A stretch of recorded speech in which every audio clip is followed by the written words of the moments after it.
आज जिस घटना के बारे में मैं आपको बताने वाला हूं वो एक ऐसी घटना है जो बहुत टाइम से मेरे माइंड में घूम रही थी। मैं सोच रहा था कि मैं इसके ऊपर बनाऊं तो बनाऊं कैसे, क्योंकि ये एक ऐसी घटना है जिसको जानने के बाद आप भी सोच में पड़ जाएंगे कि आखिर ये हुआ तो हुआ कैसे। बिल्कुल ये चीज नेक्स्ट टू इम्पॉसिबल है, असंभव है, हो ही नहीं सकता, बट हुआ। इस चीज के प्रूफ है होने के। हुआ कैसे ये आज तक नहीं पता, ये बिल्कुल अनसॉल्व्ड है एक तरीके से। बट अगर आप इसको एंड तक देखेंगे तो आपको एंड में एक भयंकर ट्विस्ट देखने को मिलेगा। आप बिल्कुल सोच भी नहीं सकते वो चीज यहां पर हुई। बट मैंने यहां पर ये सोचा हुआ है कि आप इस वीडियो पर अगली वीडियो डालने तक 20,000 लाइक्स कंप्लीट कर देंगे। देखते हैं मेरी सोच कितनी सही होती है, कितनी गलत होती है, ये सब आपके ऊपर है। साथ ही चैनल को सब्सक्राइब भी कर दे, कमेंट्स में पिक मी तो बिल्कुल लिख दें, ताकि आने वाली वीडियो में मैं आप में से ही किसी एक को शाउट आउट दे दूं। Let's dive in. इस घटना को समझने के लिए हमें अमेरिका के कैलिफोर्निया में जाना पड़ेगा और समय था सन 1952 यानी कि 1952 का, जब यहीं पर रहते हुए एक परिवार के घर पर स्कॉट मॉर्मन नाम के इस बच्चे का जन्म हुआ। बट बचपन में ही स्कॉट को समुद्र से बहुत ज्यादा ऑब्सेशन हो चुकी थी। वो समुद्र से रिलेटेड हर किताबें वहां पर पढ़ने लगा, जो भी वहां पर कल्चरल एक्टिविटीज होती समुद्र से रिलेटेड वो उसके अंदर बढ़ चढ़ कर हिस्सा लेता। उसने बस मन में ठाना हुआ था कि उसको समुद्री लाइफ जीनी है, कि कैसे लोग जहाजों के ऊपर ट्रेवल करते हैं, कैसे समुद्र के किनारे लोग अपना घर बनाकर रहते हैं, उनकी जिंदगी कैसे होती है। उसने बस सोच लिया था कि जिंदगी में एक ना एक बार तो अपना घर समुद्र के किनारे जरूर बसाना है। बट ये चीज उसके लिए अभी तो पॉसिबल नहीं होने वाली थी, क्योंकि बहुत ही छोटी उम्र में उसके पेरेंट्स ने उसकी शादी कर दी। अब शादी के बाद जैसे ही बीवी उसके साथ रहने लगी तो जिम्मेवारियां उसकी और ज्यादा बढ़ गई और शादी के सिर्फ 2 साल के अंदर ही उसका एक बच्चा भी पैदा हुआ। अब क्योंकि जिम्मेदारियां बहुत ज्यादा बढ़ चुकी थी तो उसने अपना ये बचपन वाला ड्रीम एक साइड में रखा, क्योंकि अब उसे अपना परिवार संभालना था। बट शादी के सिर्फ 4 सालों बाद ही 1975 में उसके और उसकी पत्नी की नहीं बन रही थी, जिसके बाद दोनों ने तलाक ले लिया और स्कॉट के बच्चे की कस्टडी भी उसकी पत्नी को मिली, जिसको वो लेकर अपने साथ अपने मायके चली गई। अब बेचारा स्कॉट वापस बैचलर बन चुका था और ये उसके लिए परफेक्ट मौका था। जैसे ही वो तलाक हुआ उसके बाद से ही उसने प्लान बना लिया कि वो इस दुनियादारी को यहां से छोड़कर समुद्र की साइड शिफ्ट होगा। जो बचपने में उसने अपना सपना देखा था वो सपना पूरा करेगा। वो पर्टिकुलरली अमेरिका के हवाई में कहीं आसपास शिफ्ट होने की प्लानिंग में था और फाइनली हवाई के बराबर में ही बसे हुए एक छोटे से इलाके नहीकू में उसने अपनी जगह देखी कि हाँ वो इस सोसाइटी में जाकर यहाँ शिफ्ट हो जाएगा और अपनी बाकी की जिंदगी काटेगा। उसने अपने माता पिता को बताया कि वो नहीकू में जाके शिफ्ट होना चाहता है और अपनी बाकी की जिंदगी वहीं पर निकालने वाला है। तो उसके माता पिता ने उसे काफी समझाया कि देखो ये चीज कोई आसान नहीं होने वाली तुम्हारे लिए, तुम वहां पर बिल्कुल अकेले हो जाओगे, क्योंकि हम तो तुम्हारे साथ जाने नहीं वाले, हमारे लिए तो यही जगह बेस्ट है। बट यहाँ पर स्कॉट ने समझाया कि मैं वहीं पर जाऊंगा, मुझे वहां का कल्चर बहुत ज्यादा पसंद है। अब ये नहीकू नाम का इलाका अपने आप में ही एक अलग भसड़ है। जी हाँ, 1975 के टाइम पर ना सिर्फ इस नहीकू नाम के इलाके में लोकल हवाई के लोग रह रहे थे, बल्कि दूर दूर से जो रेफ्यूजीज लोग अमेरिका में आकर बस रहे थे उनके लिए भी ये नहीकू परफेक्ट जगह बन चुका था। क्यों? क्योंकि एक तो समुद्र साथ लगता था, जो भी शिप से डोंकी मारकर जो भी इलीगल तरीके से अमेरिका में घुसते वो सीधा जाकर नहीकू में शिफ्ट हो जाते। कुछ टाइम अपना वाहन निकालने के बाद वहां अच्छे से सेटल होने के बाद मेन अमेरिका में शिफ्ट हो जाते। तो उस वजह से यहाँ ये चीज बहुत ज्यादा अनस्टेबल हो चुकी थी। नहीकू ने चीज नोटिस करी कि ना सिर्फ यहाँ पर अमेरिकन लोग हैं बल्कि बहुत सारे ऐसे लोग भी हैं जिनको नशे पते बहुत ज्यादा पसंद है। वो इस इलाके में ही सिर्फ इसलिए आते हैं अपना ग्रुप बना बनाकर, ताकि वो आराम से मजे से नशे पते फूंक सकें। बट जैसे ही और लोगों की तरह ये स्कॉट इस जगह पर आकर शिफ्ट हुआ तो वो भी इस कल्चर को बहुत ज्यादा पसंद करने लगा। उसको ये लोग बहुत ज्यादा पसंद आने लगे। वो भी काफी सारे ग्रुप्स में जुड़ चुका था, हर जगह जा जाकर अपने नए नए दोस्त बनाता। वहां उसकी काफी अच्छी लोकेलिटी बन चुकी थी, बहुत सारे लोग उसको जान चुके थे। वो इस जगह से निकलकर सिर्फ एक बार अपने माता पिता से मिलने के लिए गया, वो भी तब क्योंकि उसके बच्चे का यानी कि स्कॉट के ही बेटे का जन्मदिन था और उसकी पत्नी यानी कि जिससे उसका तलाक हो चुका था वो अपने बच्चे का बर्थडे मनाने के लिए स्कॉट के माता पिता के पास आई हुई थी। और स्कॉट भी खुद वहां से उठकर कैलिफोर्निया गया अपने बेटे का बर्थडे बनाने के लिए। और बर्थडे बनाते ही स्कॉट के माता पिता ने उसे फिर से समझाया कि देख लो अभी भी टाइम है, तुम हमारे पास वापस शिफ्ट हो जाओ, यहीं पर जिंदगी सही चलेगी, वहां कोई फ्यूचर नहीं है तुम्हारा। बट स्कॉट ने मना कर दिया, नहीं मैं तो जा रहा हूं अपना वापस। तामझाम उसने उठाया और सीधा फ्लाइट पकड़कर वापस इस हवाई के आइलैंड पर आ चुका था। यहां पर रहते हुए स्कॉट ने कंस्ट्रक्शन का काम शुरू कर दिया, क्योंकि उस टाइम पर पूरा हवाई बहुत ज़्यादा ग्रो कर रहा था, उस टाइम पर पूरा ही अमेरिका बहुत ज़्यादा ग्रो कर रहा था, तो हवाई में भी बहुत सारी मंजिलें अभी बनाई जानी थी, बहुत सारी बिल्डिंग्स खड़ी की जानी थी। और इसी का फायदा उठाते हुए स्कॉट ने भी बहुत अच्छा पैसा हवाई में रहते हुए, उस जगह पर रहते हुए कमाया कंस्ट्रक्शन के काम में। बट दिन आया 11 फरवरी 1979 यानी कि 11 फरवरी 1979 का, जब सुबह सुबह स्कॉट अपने घर में उठा। एक्चुअल में उसने पिछली रात दोस्तों को अपने घर पर रहने के लिए बुलाया हुआ था, वो रात को पार्टी वगैरह कर रहे थे और पार्टी करके स्कॉट के ही घर पर सारे सो चुके थे। बट 11 तारीख को जैसे ही स्कॉट सुबह सुबह उठा, उसने अपने घर से बाहर निकलकर देखा कि आज का मौसम कैसा है। सामने समुद्र देखा, समुद्र एकदम शांत था, मौसम भी बहुत ज्यादा बढ़िया था। वो वापस अपने घर में अंदर आया, अंदर आकर अपने दोस्तों को जगाया और कहा कि आज यार मेरा काम करने का बिल्कुल भी मन नहीं है, रात का भी थोड़ा सा हैंगओवर मेरे सिर पर चढ़ा हुआ है, तो अगर तुम चाहो तो आज हम छुट्टी ले सकते हैं और कहीं घूमने के लिए समुद्र में जा सकते हैं।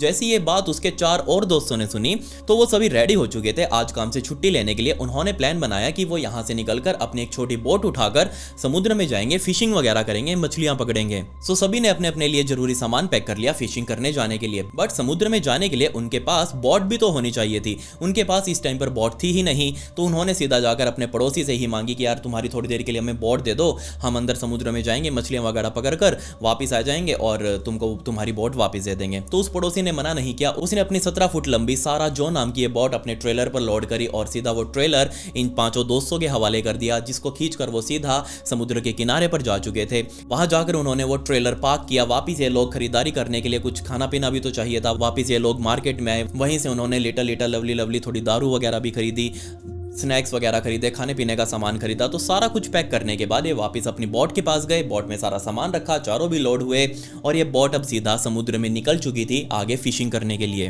अब आगे की स्टोरी आप सुने उससे पहले आपको ये पता होना चाहिए कि 1979 के आसपास का टाइम वो टाइम था अमेरिका में जिस टाइम पर टीवीज इतने ज्यादा पॉपुलर नहीं हुए थे। उस टाइम पर लगभग ना के बराबर ही टीवी कहीं आपको देखने के लिए मिलते थे। उस टाइम पर पूरे अमेरिका में हर जगह सिर्फ रेडियो ही चल रहा था और रेडियो पर भी हर हफ्ते आने वाले हफ्ते के लिए वेदर रिपोर्ट्स यानी कि मौसम की जानकारी उसी रेडियो स्टेशन पर पब्लिक की जाती थी, जिनको सुनकर समुद्र के आसपास रहने वाले लोग अंदाजा लगा सकते थे कि आने वाले हफ्ते में मौसम कैसा रहेगा। इसके अलावा उस टाइम पर समुद्र में यात्रा करने वाले लोग इतने ज्यादा समझदार थे कि वो आसमान को देखते ही बता दिया करते थे कि आज का मौसम कैसा रहने वाला है। और इस काम में स्कॉट और उसके दोस्त एकदम परफेक्ट। उन्होंने बाहर निकलकर जैसे ही मौसम देखा था तो वो समझ चुके थे कि आज समुद्र भी शांत है, मौसम भी शांत रहने वाला है, तो हम आराम से मछली पकड़ने के लिए जा सकते हैं। अब क्योंकि इन 5 दोस्तों के पास पूरा दिन था मछली पकड़कर वापस आने के लिए, वो रात तक भी आ सकते थे, तो उन्होंने थोड़ा सा दूर का डेस्टिनेशन अपना चूज किया हुआ था समुद्र में कि दूर जाकर थोड़ी गहराई में जाकर मछलियां पकड़ेंगे ताकि हम अच्छी खासी मछलियां पकड़कर वापस ला सकें।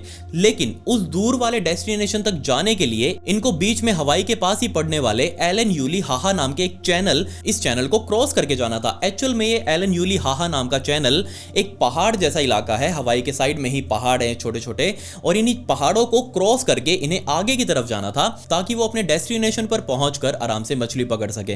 बट ना सिर्फ उस टाइम पर बल्कि आज तक भी ये एलन यूली हाहा नाम का जो चैनल है, इसके आसपास से गुजरने वाले सारे बड़े छोटे बोट्स यही मानते हैं कि पूरे के पूरे रास्ते में उनको कोई डर नहीं लगता, लेकिन जैसे ही वो इस इलाके के पास पहुंचते हैं उनको बहुत ज्यादा डर लगने लगता है कि कहीं समुद्र में कोई तूफान ना पनप जाए, कि कहीं समुद्र बेकाबू ना हो जाए और उनकी जान ना ले ले। तो सुबह के तकरीबन 10 बजे के आसपास ये स्कॉट और उसके चारों दोस्त अपनी इस नाव में बैठकर इस एलन यूली हाहा नाम के चैनल को क्रॉस करने ही वाले थे। लिटरली उन्होंने उस टाइम पर 80% से ज्यादा वो चैनल क्रॉस कर लिया था, सिर्फ थोड़ा ही हिस्सा बचा हुआ था। अगर इसको वो क्रॉस कर जाते तो वो बिल्कुल खतरे से बाहर थे, आगे समुद्र बिल्कुल शांत होने वाला था। बट इसी 10 बजे के आसपास एलन यूली हाहा चैनल के ऊपर जो पहाड़ है छोटे छोटे, इनसे हवा कहीं टकराई और एक लो प्रेशर सिस्टम बना। और ये लो प्रेशर सिस्टम इतनी ज्यादा तेज था, इतना ज्यादा सडन था कि किसी को भी उसका आभास ही नहीं हुआ कि यहां अभी क्या होने वाला है। और जैसे ही एकदम से हवाएं तेज चलने लगी, इन 5 दोस्तों को आभास हो चुका था कि नहीं यार कुछ तो गड़बड़ है, कहीं ना कहीं तो हम गलती कर रहे हैं। बट उस टाइम पर ये कुछ कर भी नहीं सकते थे, ये जस्ट एलन यूली हाहा चैनल को क्रॉस करने ही वाले थे। सभी एक दूसरे को सांत्वना दे रहे थे कि हम बस इसको क्रॉस करते ही आगे की तरफ निकल जाएंगे। बट उसी टाइम पर किनारे पर मौजूद कोस्ट गार्ड की तरफ से अंदर समुद्र में मौजूद जितने भी हवाई के आसपास ये जहाज मौजूद थे, इन सभी जहाजों को मैसेज भेजा गया कि आगे मौसम खराब होने वाला है, तो वापस आ जाओ, जल्दी जल्दी किनारे पर अपनी पार्किंग कर लो अपनी जहाजों की। ये मैसेज उस टाइम पर स्कॉट और उसके दोस्तों को भी मिला, बट उस टाइम पर उनका कोई रिप्लाई नहीं आया। 4 बोट्स उस दिन 4 जहाज इस हवाई के किनारे से निकले थे समुद्र में अलग अलग कामों से। 3 जहाज तो वापस आ चुके थे, बट ये स्कॉट और उसका जहाज यानी कि सारा जो नाम की छोटी सी बोट वापिस ही नहीं आई। लिटरली उस टाइम पर वो जो छोटा सा लो प्रेशर हवा का जो बना था उस चैनल के पास, उस लो प्रेशर ने देखते ही देखते तूफान का रूप धारण कर लिया, एक ऐसा हरिकेन जो वहां के लोगों ने पिछले 50 सालों के इतिहास में तो कभी नहीं देखा था। लिटरली उस तूफान के हिट करते ही वहां के लोग इतने ज्यादा डर चुके थे कि वो समझ ही नहीं पा रहे थे कि आखिर एकदम से मौसम को क्या हो गया। अभी तक ये साफ था, एकदम से इतनी काली घटा कैसे, इतनी तेज हवाएं कैसे चल रही हैं। खैर शाम के 5 बज चुके थे, अभी तक भी स्कॉट और उसके दोस्तों की तरफ से कोई मैसेज नहीं आया, ना ही वो लौट कर वापिस आए। तो उनके दोस्त जो कि इस आइलैंड पर साथ ही रह रहे थे वो बहुत ज्यादा चिंतित हो चुके थे। वो सीधा कोस्ट गार्ड के पास गए, उनको बताया कि ऐसे ऐसे हमारे 5 दोस्त समुद्र में मछली पकड़ने के लिए गए थे और अभी तक वो लोग वापस नहीं आए, तो प्लीज आप उनको देखिए कि वो कहां पर हैं। जिसके बाद एक फुल प्रूफ रेस्क्यू अभियान चलाया गया। बेशक उस टाइम पर ये रेस्क्यू अभियान चलाना ही बहुत ज्यादा मुश्किलों का काम था, क्योंकि सामने तूफान अभी भी मंडरा रहा था, वो अभी भी हिट नहीं किया था उसने किनारे को, वो सामने ही दिख रहा था सबको, जिससे रेस्क्यूअर्स समुद्र में जाने से ऑब्वियसली डर रहे थे, उनको भी अपनी जान की चिंता थी। बट फिर भी उस टाइम पर 2 प्लेन्स और काफ़ी सारी बड़े बड़े जहाज़ों ने मिलकर इस सारा जो को ढूंढना शुरू किया। बट तकरीबन आने वाले 24 घंटों तक भी समुद्र में ढूंढने पर उनको सारा जो और उनमें बैठे हुए 5 लोग कहीं भी दिखाई नहीं दिए।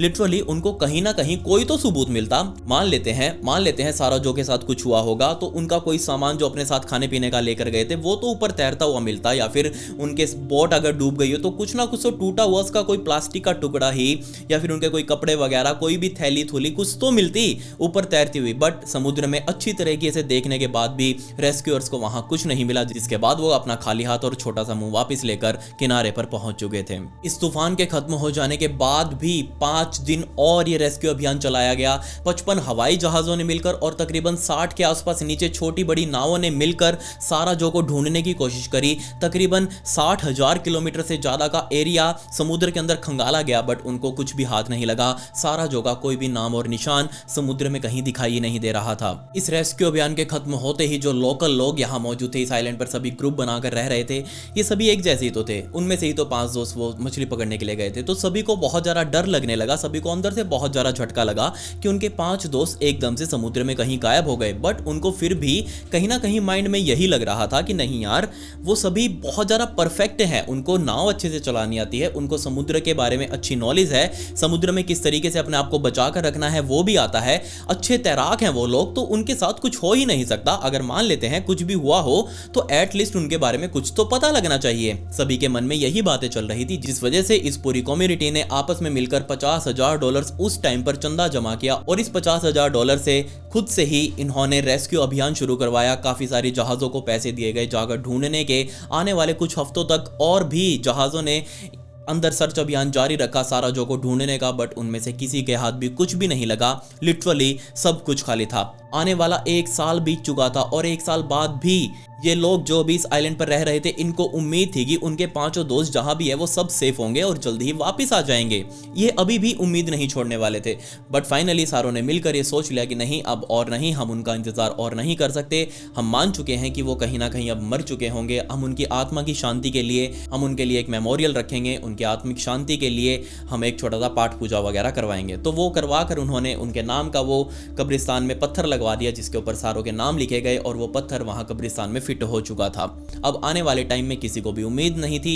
सब भूल चुके थे कि यहाँ 5 लोग इस तरीके से रहा करते और वो कभी गायब हुए थे। सब अपने अपनी जिंदगी में बिजी हो चुके थे। अब इससे आगे की घटना को समझने के लिए हमें इस हवाई के आइलैंड से तकरीबन 2300 मील दूर पश्चिमी तरफ हमें एक और छोटे से आइलैंड, बिल्कुल छोटे से आइलैंड, जो काफी सारे ग्रुप है पूरे आइलैंड्स का, उनमें से ही बने हुए एक छोटे से आइलैंड जिसे टयोंगी अटॉल के नाम से भी जाना जाता है, इसी टयोंगी अटॉल नाम के आइलैंड पर जाना पड़ेगा। जी हाँ, ये जो मैंने अभी आपके आगे नाम लिया है और इसके आसपास जितने भी ये छोटे छोटे आपको बिंदु दिखाई दे रहे हैं मैप के अंदर, ये अपने आप में एक आइलैंड है। बेशक छोटे हो या बड़े हो, बट ये बहुत सारे आइलैंड्स बने हुए हैं समुद्र के अंदर, और ये वो आइलैंड है जिसके ऊपर कोई भी इंसान अपनी जिंदगी में तो कभी जाना नहीं चाहेगा। क्यों? क्योंकि ना ही तो इसके आसपास कोई मेनलैंड मौजूद है, मतलब कि ना ही तो इसके आसपास कोई आबादी है जहां पर रहकर हम उस आबादी में भी जा सके और अपनी जरूरत का सामान हम यहां पर खरीद कर ला सके। बट ऐसा कुछ भी नहीं है। दूसरी बात, यहां का समुद्र भी बहुत ज्यादा अजीब सा है। कभी यहां का पानी बिल्कुल ही आइलैंड्स को कवर कर लेता है और कभी बहुत ज्यादा नीचे चला जाता है, जिस वजह से भी यहां पर लोग आना बिल्कुल भी पसंद नहीं करते, क्योंकि यहां से कोई भी बड़ा देश बहुत बहुत ज्यादा दूर है। लिटरली ये सारे के सारे आइलैंड्स लावारिसी हैं। लास्ट टाइम इन आइलैंड्स के ऊपर जैपनीज सोल्जर्स को ही वर्ल्ड वॉर 2 1952 में देखा गया था, जब बड़े बड़े जहाजों में लाद कर उनको यहाँ पर लाया गया। लिटरली उनको इन आइलैंड्स के ऊपर मरने के लिए छोड़ दिया गया और सोचकर देखिए वो मर भी गए। ये आइलैंड्स रहने में कितने खतरनाक हो सकते हैं, इसका अंदाजा आप यहीं से लगा लीजिए कि दुनिया में किसी भी सरकार को अपने न्यूक्लियर बॉम्ब्स वगैरह टेस्ट करने हो तो वो सीधा इन्हीं आइलैंड्स पर उन बॉम्ब्स को लेकर जाते हैं, इन्हीं के ऊपर टेस्ट करते हैं, क्योंकि दूर दूर तक कोई भी बड़ा देश इसकी सीमा में ही नहीं आता, तो वहां पर इस तरीके के बॉम्ब्स को टेस्ट करना बहुत ज्यादा इजी है, बहुत ज्यादा सुरक्षित है। सो सितंबर 1988 का टाइम आ चुका था।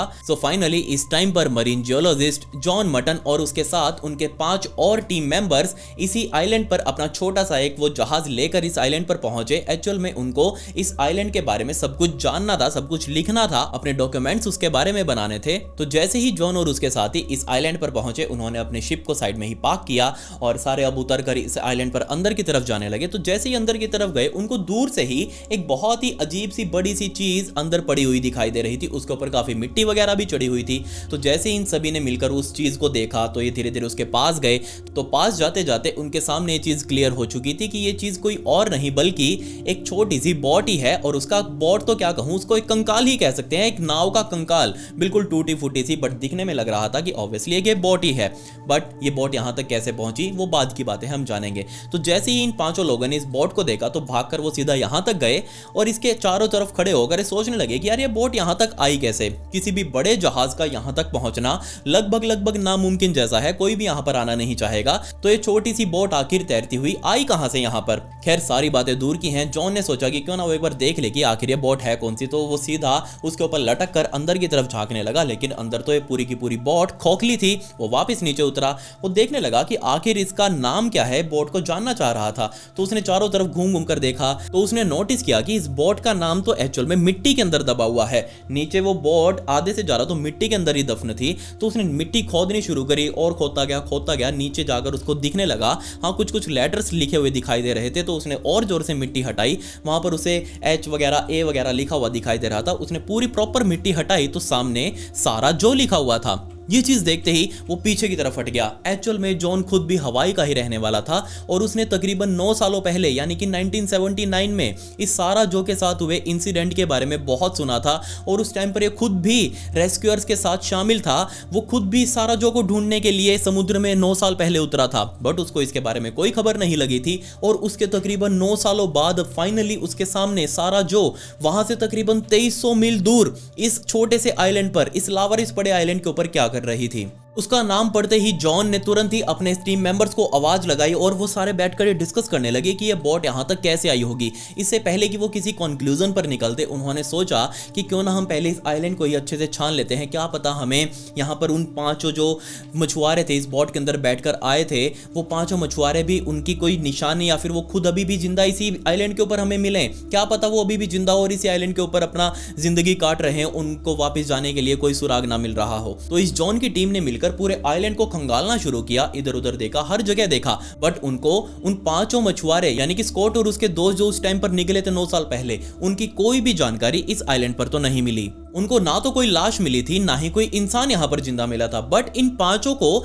एक चीज बहुत ज्यादा खटक रही थी। एक्चुअल में इस बोट से तकरीबन 100 गज दूरी पर एक पत्थरों का अजीब सा पैटर्न बनाया गया था। उसको देखकर सारे समझ चुके थे कि ये पैटर्न अपने आप तो बन नहीं सकता, नेचुरली तो बन नहीं सकता। उन पत्थरों को सजाया गया था गोलाकार इलाके में और उसके अंदर लकड़ियों से क्रॉस बनाया गया था। 2 लकड़ियों को एक के ऊपर एक रख के ऐसे क्रॉस बनाया गया था पत्थरों के बीच में और उसके चारों तरफ यानी कि पत्थरों का घेरा था। तो जैसे ये चीज इन 5 लोगों ने देखी, वो सोचने लगे कि आखिर ये क्या बीमारी है, इसके आसपास क्या हो सकता है और ये किस चीज का साइन है। उनको कुछ चीज समझ नहीं आई। तो सबसे पहले उन्होंने उन पत्थरों को ही हटाना शुरू किया और उस लकड़ियों को वहां से हटाया और उसके नीचे की मिट्टी को खोदने लगे। और खोदते खोदते उनको एक वहां पर बुक पड़ी हुई दिखाई दी। तो जैसे ही वो बुक उन्होंने देखी, उन्होंने उस बुक को उठाकर साइड में रखा और ज्यादा मिट्टी खोदने लगे। और मिट्टी खोदते खोदते उनको नीचे इंसानी हड्डियां दिखाई दी, लेकिन ये इंसानी हड्डियां बहुत थोड़ी सी थी। देखते ही पता लग रहा था कि कंकाल तो है, लगभग पूरा है, बट 5 व्यक्तियों का हो इतना भी नहीं था उसके अंदर हड्डियां, एक व्यक्ति की वो हड्डियां थी। तो उन्होंने वो सारी हड्डियां बाहर निकाली, जोड़कर देखा कि हाँ एक व्यक्ति की पूरी हड्डियां बन रही हैं। आसपास भी उन्होंने खुदाई करी, लेकिन और ज़्यादा डीप जाने पर भी उनको आसपास कोई लाश के निशान वहां पर नहीं मिले। बट अब उनके सामने एक मिस्ट्री थी, वो बुक आखिर क्या थी। तो जैसे ही जॉन ने उस बुक को अपने हाथ में उठाया तो उसको समझ नहीं आया कि आखिर ये क्या भसड़ है। क्योंकि उस बुक के ऊपर सिर्फ ये क्रॉस ही बने हुए थे, लिटरली ये क्रॉस हर जगह क्रॉस ही बने हुए थे। बट इसके अलावा पर्टिकुलरली हर एक पेज को जैसे ही वो पलटता गया, उन हर पेजों के बीच में ये एल्यूमिनियम फॉइल पेपर, जी हाँ वही फॉइल पेपर जिसके अंदर आप अपना रोटी वगैरह लपेट कर अपने स्कूल में अपने ऑफिस में लेकर जाते हैं, वही एल्यूमिनियम फॉइल पेपर हर एक पेज के बीच में लगाया गया था। और उसके बाद वो पेज पलटे जा रहा था, लेकिन हर पेज पर जस्ट उसे वो क्रॉस ही बने हुए दिखाई दिए। तो जैसे ये चीज जॉन ने देखी तो वो बहुत ज्यादा कंफ्यूज कि आखिर ये क्या बीमारी है अब, जिसका साफ मतलब ये था कि ये चीज, ये काम ऑब्वियसली किसी ना किसी इंसान का ही है। ये पहले उसने या लाश को यहाँ पर दफनाया और उसके बाद उसके ऊपर एक बुक रखी, इस बुक के अंदर क्या लिखा है आज तक समझ नहीं आया। और उसके बाद ये निशानी बनाई, पत्थरों का ऊपर घेरा बनाया और बीच में एक क्रॉस रखा लकड़ियों का। ऑब्वियसली ये काम कोई इंसान ही कर सकता है, बट इसका मतलब क्या है। और ये जिसकी लाश उनको मिली है, जिसका कंकाल उनको ये मिला है, ये कंकाल आखिर है किसका। अभी ये पांचों के पांचों लोग उस आइलैंड पर खड़े होकर उस बुक को आगे पीछे से टटोल ही रहे थे। तभी उनमें से एक क्रू मेंबर का ध्यान नीचे पड़ी वापस उन्हीं कंकाल वाली हड्डियों पर गया और उन हड्डियों में से एक हड्डी को उठाकर वो देखने लगा, उसका भार नोटिस करने लगा। तो उस चीज को देखते ही उसने अपने बॉस यानी कि जॉन को समझाया कि जनाब आपने क्या एक चीज नोटिस करी है। वो पूछने लगा जॉन उसे कि क्या बता। उसने पूछा कि जनाब कोई भी व्यक्ति अगर 10-12 सालों पहले मरा हो, कोई भी व्यक्ति अगर इतने टाइम से यहाँ दफनाया गया हो, तो ऑब्वियसली उसके लाश की हड्डियां इतने टाइम में तो खोखली हो जाएंगी। आपने भी कभी ना कभी देखा होगा कि कोई भी हड्डी बहुत लंबे टाइम से किसी मिट्टी में दफन हो तो वो धीरे धीरे खोखली हो जाती है, अंदर से हल्की हो जाती है। सारी चीजें उसके अंदर से वो कीड़े मकोड़े या फिर जो भी जम्स होते हैं वो खा जाते हैं उसे और हड्डी बिल्कुल खोखली सी बचती है। बट ये जो हड्डियां मिली थी यहाँ इन पांचों लोगों को, ये हड्डियां एकदम परफेक्ट कंडीशन में थी। ऐसा लग ही नहीं रहा था कि इनको 10 सालों तक इस जमीन के अंदर दफना के रखा गया हो। ऐसा लग रहा था इन हड्डियों को देखकर कि इस बंदे को हाल ही में इस आइलैंड के ऊपर दफनाया गया हो। फाइनली जॉन और उसकी टीम ने कोस्ट गार्ड के पास मैसेज भेजा कि हम जिस प्रोजेक्ट के लिए यहाँ पर आए हैं, हम उस प्रोजेक्ट को यहीं पर ड्रॉप कर रहे हैं क्योंकि हमें यहाँ पर एक बहुत ही अजीब मिस्ट्री मिली है। हमें यहाँ पर एक बंदे के कंकाल मिले हैं और आप प्लीज़ यहाँ पर फोरेंसिक रिसर्चर्स को भेजिए, वो यहाँ पर आकर देखें कि आखिर यहाँ पर क्या भसड़ मची हुई है। खैर जैसे ही फोरेंसिक रिसर्चर्स यहाँ पर पहुँचे, उन्होंने इस हड्डियों के सैंपल लिए और वापस ले जाकर स्कॉट और उसके माता पिता से उनके डेंटल सैंपल्स लिए। और उस टाइम पर डीएनए वगैरह तो था नहीं, डेंटल सैंपल्स ही चल रहे थे। तो उन डेंटल सैंपल्स के साथ स्कॉट के डेंटल सैंपल्स एब्सोल्युटली मैच हुए, यानी कि ये बात कंफर्म थी कि ये जो हड्डियां मिली थी ये हड्डियां किसी और की नहीं बल्कि स्कॉट मॉर्मन की ही थी। ऐसा कैसे हो सकता है? हवाई से तकरीबन 2300 मील दूर अपनी एक छोटी सी बोट को यहाँ तक लेकर आना नेक्स्ट टू इम्पॉसिबल था, वो भी इतने थोड़े से लिमिटेड खाने से। और इसके अलावा एक बहुत बड़ा सवाल, बाकी के उसके 4 दोस्त आखिर है कहाँ पर? जैसे ही ये खबर हवाई में निहुगु आइलैंड पर फैली तो वहाँ पर रह रहे कम्युनिटी के लोगों ने अपने बाकी के 4 दोस्तों के बारे में भी ढूंढने की कोशिश करी और ज़्यादा पैसे इन्वेस्टिगेटर्स को दिए गए ताकि वो लोग वहाँ जाएं, उस छोटे से आइलैंड पर जाएं 2300 मील दूर, वहाँ जाकर रिसर्च करें, वहाँ जाकर ज़मीन में खुदाई करें और देखें कि क्या पता किसी और की लाश, वहाँ किसी और के कंकाल मिलते हैं नहीं। तो और ज़्यादा पैसे मिलने के बाद भी इन्वेस्टिगेटर्स ने जब वहाँ पर जाकर रिसर्च करी तो उनको वहाँ पर स्कॉट के अलावा किसी और के लाश पूरे के पूरे इस आइलैंड पर नहीं मिली। आसपास के भी जितने भी छोटे बड़े आइलैंड थे उनको भी खंगाला गया, बट वहाँ पर किसी की और हड्डियाँ मौजूद थी ही नहीं। स्कॉट की हड्डियों की जांच करी तो उससे वो इतने ज़्यादा जानकारियां भी नहीं निकाल पाए। सिर्फ ये पता लग पाए कि स्कॉट की हड्डियां डेंटल रिकॉर्ड से। दूसरा ये भी पता नहीं लग पाया कि आखिर यहाँ स्कॉट की मौत किस वजह से हुई होगी। कोई उनकी कंडीशन मौजूद नहीं थी। हड्डियाँ अगर टूटी होती तो हम मान भी लेते कि हाँ एक्सीडेंट वगैरह हुआ होगा या फिर बॉट ने ही इनको पलटा दिया हो, कुछ तो हुआ, कुछ तो पता लगता। बट यहाँ कोई भी थ्योरी नहीं बन पा रही थी। हड्डियाँ सारी परफेक्ट कंडीशन में एकदम परफेक्ट लाइन में लगी हुई थी, बट खोखली नहीं थी। ऐसा लग रहा था जैसे उनको रिसेंटली ही यहाँ दफनाया गया हो। सो इस पॉइंट तक आते आते तकरीबन 10 सालों पहले जो लोग इस केस में इन्वॉल्व थे उन सभी के कान फिर से खड़े हुए। अब लोगों के बीच में फिर से बातें फैल चुकी थी कि आखिर स्कॉट के साथ और उसके 4 दोस्तों के साथ क्या हुआ होगा। स्कॉट की लाश इतनी दूर क्यों मिली है? स्कॉट को किसने दफनाया? स्कॉट वहां तक कैसे पहुंचा? बहुत सारे सवाल थे लेकिन जवाब किसी के पास कुछ भी नहीं। बट एक ऐसा ट्विस्ट इस केस के अंदर आया जिसने इस केस को ऊपर से नीचे तक पलट कर रख दिया। ना सिर्फ पलट कर रखा बल्कि आज तक ये चीज कोई भी हजम ही नहीं कर पा रहा कि ऐसा कैसे हो सकता है। जी हाँ, मैं यहाँ पर बात कर रहा हूँ 1985 यानी कि 1985 की, जब ये स्कॉट और उसके दोस्तों को गायब हुए तकरीबन 6 साल बीत चुके थे। उस टाइम पर अमेरिकन गवर्नमेंट ने ये जितने भी आइलैंड यहाँ पर मौजूद हैं, ये टोंगिंग अटॉल और इसके अलावा जितने भी ये छोटे बड़े आइलैंड यहाँ पर मौजूद हैं, इन सभी के ऊपर रिसर्च करवाई थी, इन सभी का स्कैन्स करवाया गया था, इन सभी के सर्वेज हुए थे। मतलब कि ये साफ था कि उस टाइम पर यानी कि 1985 में लोग यहाँ पर गए थे, उन्होंने जाकर एक एक आइलैंड के ऊपर अपनी रिपोर्ट तैयार करी, वहां जाकर देखा कि एक्चुअल में वहां पर क्या है। उस टाइम पर ये बोट यानी कि ये जो सारा जो नाम की बोट थी, उस टाइम पर ये बोट इस आइलैंड पर नहीं थी। लिटरली उस रिपोर्ट में दिखाया गया था कि यहाँ सिर्फ जंगल है, यहाँ सिर्फ समुद्री जीव रहते हैं, इसके अलावा कुछ नहीं है। बस सभी आइलैंड्स के अंदर यही लिखा गया था। तो इन लोगों के 6 साल तक गायब होने के बाद तक भी ये बोट यहाँ पर नहीं थी। तो एकदम से 3 साल बाद यानी कि 1988 में बोट यहाँ पर कैसे प्रकट हो गई। जब जॉन और उसकी टीम आई तो उनको ये बोट यहाँ पर कैसे मिली। इसके बाद तो सवाल और ज़्यादा खड़े हो गए कि मान लेते हैं कि उस तूफान के अंदर स्कॉट और उसके सभी दोस्तों की इसी बोट के अंदर रहते हुए ही मौत हो गई, या फिर हम ये मान लेते हैं कि सिर्फ स्कॉट ही बचा था इस बोट के अंदर और बाकी के 4 दोस्त उसके समुद्र में कहीं गिर गए होंगे उस तूफान में रहते हुए और उनकी समुद्र में रहते हुए ही मौत हो गई। तो अब आप मेरी बात सुनकर देखिए, उस तूफान के आने वाले दिन से यानी कि जिस दिन स्कॉट अपने दोस्तों के साथ घर से बाहर निकला था मछली पकड़ने के लिए, सो मान लेते हैं कि उसी दिन ये बोट इस तूफान का शिकार हो गई होगी। तो इसको 2300 मील दूर रास्ता तय करने के लिए मैक्सिमम 3 महीने लगने वाले थे। अपने आप भी अगर तैर कर जाती तो 3 महीनों के अंदर ये बोट अपने आप तैर कर लुढ़कते हुए टोंगिंग अटॉल नाम के उस आइलैंड तक पहुंच जाती। क्योंकि 6 साल बाद भी जब गवर्नमेंट ने उस आइलैंड के ऊपर सर्वे करवाया था तो वहां कुछ नहीं था, तो 6 साल बाद एकदम से कैसे प्रकट हो गई। दूसरा सबसे बड़ा सवाल, स्कॉट मॉर्मन की हड्डियां अभी भी ताजा कैसे थी। यानी कि जिस टाइम पर उसको खोद कर वापस निकाला गया था उस टाइम पर भी वो एकदम परफेक्ट कंडीशन में थी। ऐसा लग ही नहीं रहा था कि उसको वहां दफनाए हुए तकरीबन 9-10 साल हो चुके हों। इसके अलावा मेरा सवाल ये है कि मान लेते हैं चलो किसी भी तरीके से 6 साल तक भी स्कॉट मॉर्मन जिंदा रहा, 6 साल तक भी वो बोट समुद्र में तैरती रही और 6 साल बाद वो अपने आप इस आइलैंड तक पहुंच गई। पहली बात तो यही चीज़ एक मेरा सवाल है कि वो वहाँ तक पहुँची कैसे। दूसरा सबसे बड़ा सवाल, कौन वो व्यक्ति था जिसने उस मिट्टी को खोदकर स्कॉट को उस बोट से निकालकर वहाँ तक दफनाया होगा।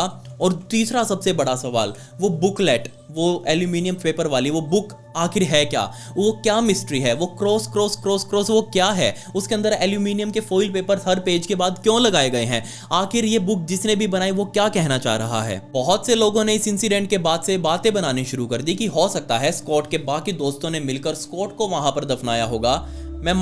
एक बार मैं मान लेता अगर उनमें से कोई 4 में से भी एक व्यक्ति तो जिंदा मिलता, तब हम मान लेते कि हाँ इसने बाकियों को मारकर अपनी जान बचा ली। लेकिन वो 4 भी तो आज तक नहीं मिले, वो 4 आखिर है कहाँ पर। वैसे तो मैं हर वीडियो में अपनी पूरी कोशिश करता हूँ कि मैं केस को एंड तक सुलझा पाऊँ, बट कुछ चीज़ें ऐसी होती हैं जो मेरे बस के बाहर हैं। ये आज तक मैं नहीं पता लगा पाया, मेरे माइंड में बहुत टाइम से घूम रहा था ये केस, मैंने इसके ऊपर बहुत डीप स्टडी भी करी है, बट आज तक कुछ समझ नहीं आया कि आखिर वो है क्या, इस केस में आखिर आगे क्या हुआ। रियलिटी आज तक समझ नहीं आई। इसीलिए मैं आप सभी का प्यार यहाँ पर चाहता हूँ। आप सभी अपने प्यारे से दिमाग के अंदर उसके घोड़े दौड़ाइए और सोचकर देखिए क्या हुआ होगा यहाँ पर, क्या मिस्ट्री है इस केस की, कैसे वहाँ पर स्कॉट मॉर्मन पहुँचा और 6 साल बाद तक भी वो नहीं दिखा और उसके 9 साल बाद वो दिख गया, कैसे हो सकता है। आपके कमेंट्स मुझे जरूर चाहिए हैं नीचे वीडियो में, और साथ ही मेरे इंस्टाग्राम के ऊपर भी आकर आप अपनी थ्योरी शेयर कर सकते हैं। वहां पर भी मैं इसी तरीके की स्टोरीज रील्स में डालता हूं, तो आप मुझे फॉलो जरूर कर लें। ये मेरी इंस्टाग्राम आईडी है, इसका लिंक आपको डिस्क्रिप्शन में भी मिल जाएगा। आपके हाथ से फॉलो बटन जरूर क्लिक हो जाना चाहिए। खैर, पिछली वीडियो का शाउट आउट मुस्कान उपाध्याय को and comment pick me to get a shout out in next video. मिलते हैं अगली वीडियो में। ये वीडियो देखने के लिए धन्यवाद।